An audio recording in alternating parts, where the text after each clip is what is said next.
Once, there was a wicked sprite that enjoyed playing tricks on others. He was one of the most mischievous sprites that ever lived. One day, he was in a really good mood. Do you know what wicked sprites do when they're in a good mood? They craft something terrible and interesting. This sprite thought it would be a good idea to make a mirror. It was no ordinary mirror. It had some strange powers. Anything that was beautiful, pure and good looked ugly, terrifying and evil in the mirror.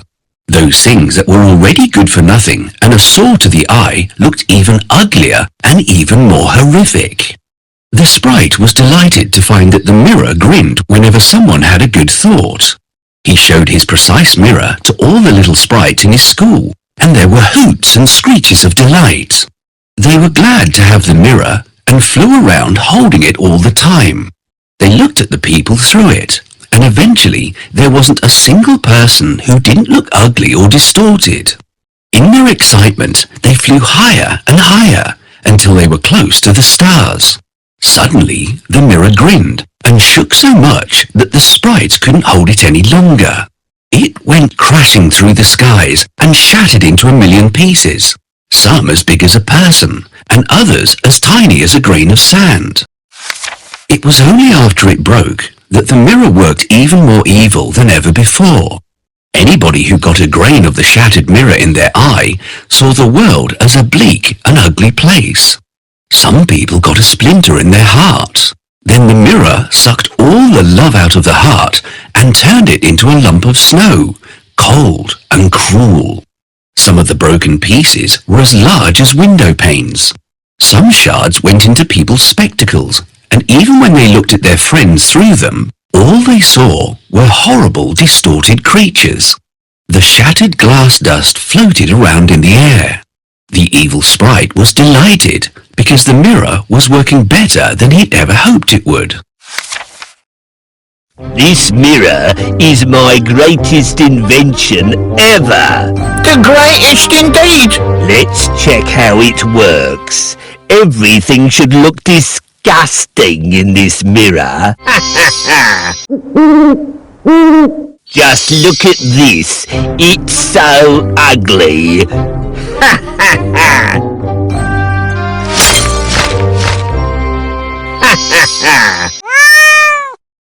Look, it's so skewed.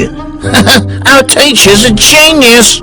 Excellent. This mirror works very well. And now, my little trolls, show this mirror to the whole world. Let's spread discord and confusion among the people. We will get all humans to look into the mirror.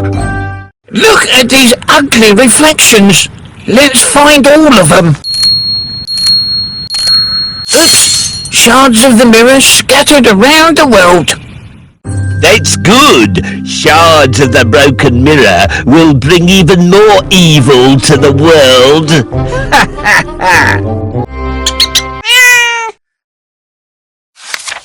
In a large town, there lived a boy and a girl, Kay and Gerda.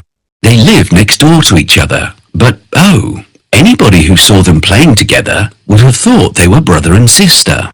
The town was so crammed with houses that the people had no place for gardens. They were content with a couple of flower pots.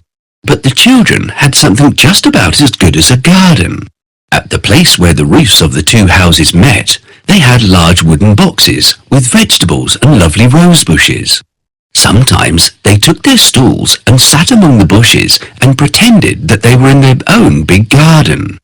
But when the winter came, the children could no longer sit outside.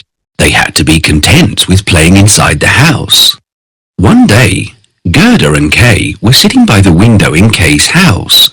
Kay's grandmother, who was looking at the snowflakes, said quietly, "The white bees are swarming." Kay and Gerda looked at her in surprise. "Grandma, do the bees have a queen?" Kay asked. "Oh yes, they do," said Grandma. "Where the swarm hangs in thick clusters, she flies there. Sometimes she flies into towns and peeps in through the windows.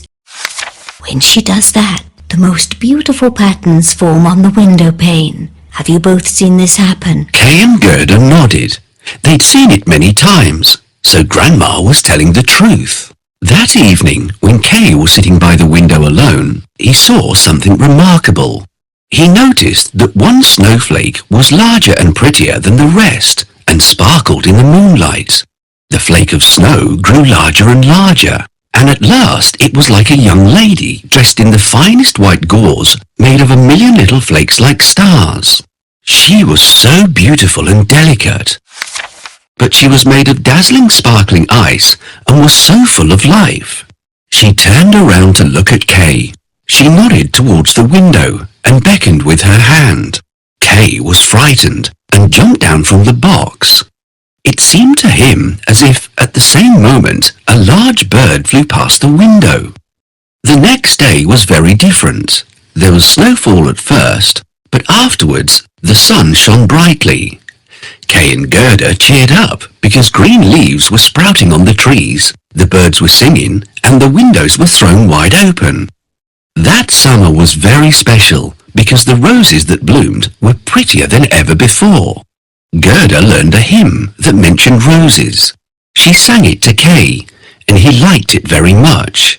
They immediately sang it together. The rose in my valley is blooming so sweet, and angels descend there their children to greet. They felt so good after singing it that they went around kissing the roses.